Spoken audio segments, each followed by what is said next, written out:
ओडिशा रे बहु जिले में शिल्प अनुष्ठान प्रतिष्ठा करा जायछि एवं खनि खादान खोल जाई से परिवेश को नष्ट करा जाउछि। एथुरु अनेक जो माने विस्थापित होइछन्ति जो अंचलवासी जो गरीब भाई माने मध्यवित्त लोक माने समस्त हैरान हरकत पड़ुछन्ति सेमान को उपयुक्त न्याय मिलुना सेठार परिवेश दूषित होउछि विभिन्न रोग से पड़ुछन्ति। एथिपई प्रदेश कांग्रेस कमिटीर सभापति श्रीयुक्त भक्त दास नेतृत्व में आगामी दिन में आम ढिंकिया ठार भुवनेश्वर पर्यंत पदयात्रा करुचु एवं शेष मान्यवर गवर्नर को भेटी आमर स्मारक प्रदान करा एवं समस्त विस्थापित होता अन्य जिलूर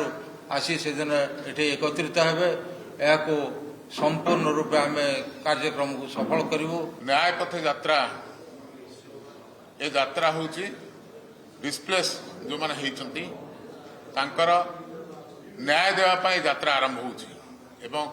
वरेण्य जननायक ओडिशा प्रदेश कांग्रेस कमिटी सभापति भक्त दास को निर्देश क्रमे ये यात्रा आरंभ हो कटक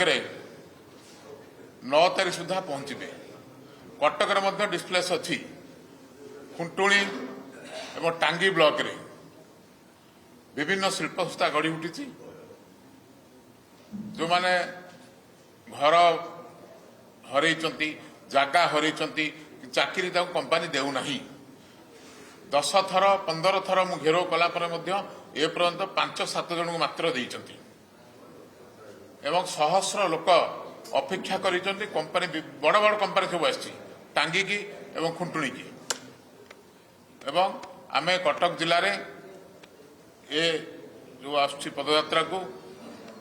आमे कटक जिला आरंभ जो हम आमे स्वागत करूँ एवं कटक जिला